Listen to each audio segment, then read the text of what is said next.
ngarang haugiba numit akoi mga tarani haitare ko asidadi puwa tar ko tara ko se e to phok to pai chalagi ki bi kaim ta to ko su samna mi mathan ami ama khata ma pal pan thok ko bo ngam da ba adum be mo mo to laksin ba ari khangdong mo gera hui ne mo gera kai gamba ayung din da ba ba to lo ko ki ba khoi ki pai ho ba haitar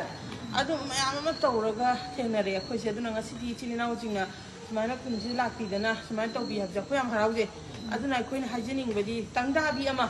kun hautena ba kunji da thoi ba thawo aki akhang mayam ma thoning da ba thoije masi mana phajana loisanji baudi chini naw jing yai ma kai do ya ge ro khanbiraga akhoi kunjagi maroina nupi angang jingse sigi khanbiraga akhoi jingji ngak pisendiyo haijaba asimak ne akhoi hajiningi se mayang gi mafamda maya akhoi mayam gi akibu do koktribo akhoi na ngak ani ayinde ngan laga ahing jima dumni ani ado mayam yam do de adagi akhoi la abina pung ngan thongon boko bu to biranu